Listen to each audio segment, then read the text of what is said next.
ಜಯಮಾಲಾ ವಿರುದ್ಧ ನಿರ್ಮಾಪಕರ ಸಂಘ ಗರಂ ಆಗಿದೆ. ದುಂದು ವೆಚ್ಚಕ್ಕೆ ಮುಂದಾದ್ರ ಫಿಲ್ಮ್ ಚೇಂಬರ್ ಅಧ್ಯಕ್ಷೆ. ಈಗ ಜಯಮಾಲಾ ವಿರುದ್ಧ ನಿರ್ಮಾಪಕ ಸಂಘ ಗರಂ ಆಗಿರುವಂತದ್ದು ದುಂದು ವೆಚ್ಚ. ಈ ಕಾರಣಕ್ಕೆ ಜಯಮಾಲಾ ಅವರ ವಿರುದ್ಧ ಮುಂದಾದ್ರ ಫಿಲ್ಮ್ ಚೇಂಬರ್ ಅನ್ನುವಂಥದ್ದು ಚಿತ್ರರಂಗ 93 ವರ್ಷ ಪೂರೈಸಿದಂತಹ ಹಿನ್ನೆಲೆಯ ಕಾರ್ಯಕ್ರಮಕ್ಕೆ ಮುಂದಾಗಿದ್ದಾರೆ ಫಿಲ್ಮ್ ಚೇಂಬರ್ ನಡೆ ಖಂಡಿಸಿ ನಿರ್ಮಾಪಕರ ಸಂಘ ಈಗ ಚಿತ್ರರಂಗ ಸಂಕಷ್ಟದಲ್ಲಿದೆ. ಈ ವೇಳೆ ಇದೆಲ್ಲ ಬೇಕಾ ಅಂತಿದೆ. 25, 50, 70 ಇದು 100ರ ಸಂಭ್ರಮ.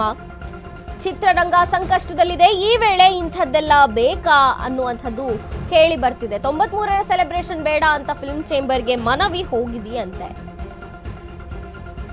ಚೇಂಬರ್ ಉಪಾಧ್ಯಕ್ಷ ಕೆ ಮಂಜುಗೆ ಪ್ರಿಯಾ ಹಾಸನ್ ಮನವಿ ಕೊಟ್ಟಿದ್ದಾರೆ. ಸಬ್ಸಿಡಿ ಹಣ ಬಂದಿಲ್ಲ, ಅದನ್ನ ಕೊಡಿಸುವಂತಹ ಕೆಲಸ ಆಗಲಿ ಮೊದಲು. ಚಿತ್ರರಂಗದಲ್ಲಿ ಸಾಕಷ್ಟು ಸಮಸ್ಯೆಗಳಿವೆ, ಆ ಕಡೆ ಗಮನ ಕೊಡಿ. 93ರ ಆಚರಣೆ ಬೇಕಾ ಅಂತ ಈಗ ಜಯಮಾಲಾ ವಿರುದ್ಧ ನಿರ್ಮಾಪಕರ ಸಂಘ ಗರಂ ಆಗಿದೆ. ದುಂದು ವೆಚ್ಚಕ್ಕೆ ಮುಂದಾದ್ರ ಫಿಲ್ಮ್ ಚೇಂಬರ್ ಅಧ್ಯಕ್ಷೆ ಅಂತ ಚಿತ್ರರಂಗ 93ರನ್ನ ಪೂರೈಸಿದಂತಹ ಹಿನ್ನೆಲೆ ಈ ಕಾರ್ಯಕ್ರಮ. ಅದರ ವಿರೋಧವೂ ಕೂಡ ಕೇಳಿ ಬರ್ತಿದೆ. ಈಗ ಕಾರ್ಯಕ್ರಮ ನಾವು ನಮ್ಮ ವಾಣಿ ಅಧ್ಯಕ್ಷರು ಒಂದು ಸ್ವಲ್ಪ ರೂಪುರೇಷೆ ಅನ್ಕೊಂಡಿದ್ದಾರೆ.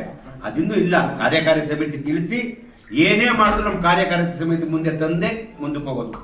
ತರದಲ್ಲಿ ಯಾಕೆ ನಾವು ಮಾತಾಡೋಕ್ಕೂ ಅವಕಾಶ ಇಲ್ವಾ? ನಾವು ವಾಣಿಜ್ಯ ಮಂಡಳಿ ಆಫೀಸ್ ಬರೋರು ಈಸಿ ಮಾತಾಡೋಕೆ ಅವಕಾಶ ಇದೆ. ನಮ್ಮ ಹಂಚಿಕೆ 1000 ಇದೆ, ಆದ್ರೆ ನಮ್ಮ ಹಂಚಿಕೆ ಅಲ್ಲ, ಇಡೀ ಕಾರ್ಯಕಾರಿ ಸಮಿತಿ ಅಂತಿಮ ತೀರ್ಮಾನ. ಒಂದು ಸಬ್ಸಿಡಿ ವಿಚಾರವಾಗಿ ಏನ್ ಇವಾಗ ಊಹಾಪೋಹಗಳು ಬಂದಿದೆ, ಪ್ಲಸ್ ಅದು ಆಗ್ತಾನೂ ಇಲ್ಲ. ಸಬ್ಸಿಡಿ ತುಂಬಾ ವರ್ಷಗಳಿಂದ ನಿಂತಿದೆ, ಆ ಸಬ್ಸಿಡಿ ರಿಲೀಸ್ ಆಗ್ತಾ ಇಲ್ಲ.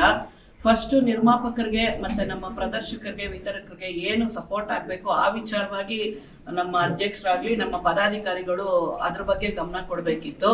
ನಮಗೆ ಮೀಡಿಯಾದಿಂದ ಚಿತ್ರಲೋಕ.com ಆಗ್ಲಿ ಇನ್ನೊಂದೆರಡರಲ್ಲಿ ಇದು ಬಂದಿದೆ ವಿಚಾರ. 93ರ ಒಂದು ಸಂಭ್ರಮ ಮಾಡ್ತಾರೆ ಅನ್ನೋ ವಿಚಾರ ನಮ್ಮೆಲ್ಲರೂ ಕಿವಿ ಬಿದ್ದಾಗ ಇದು ಮಾಡಬಾರ್ದು, ಇದಕ್ಕೆ ಅವಶ್ಯಕತೆ ಇಲ್ಲ, ಮಾಡಬಾರ್ದು ಅನ್ನೋದಕ್ಕಿಂತ ಇದು ಚೆನ್ನಾಗಿ ದುಡ್ಡು ಬಂದು ಎಲ್ಲರಿಗೂ ಅನುಕೂಲವಾಗಿ ಆ ಸಂತೋಷನ ಸಂಭ್ರಮನ ಒಂದು ತಗೊಳ್ಳೋ ಒಂದು ಮನಸ್ಥಿತಿ ಪರಿಸ್ಥಿತಿ ಇದ್ರೆ ಮಾಡೋದ್ರಲ್ಲಿ ಒಂದು ಅರ್ಥ ಇರ್ತಿತ್ತೇನೋ. ಆದ್ರೆ ಇಲ್ಲಿ ಆ ಪರಿಸ್ಥಿತಿಗಳಿಲ್ಲ. ಯಾಕಂದ್ರೆ ಲಾಸ್ಟ್ ಟೈಮ್ ಈಸಿನಲ್ಲಿ ನಾನು ಇದ್ದಿದ್ರಿಂದ ಇಲ್ಲಿ ಒಂದು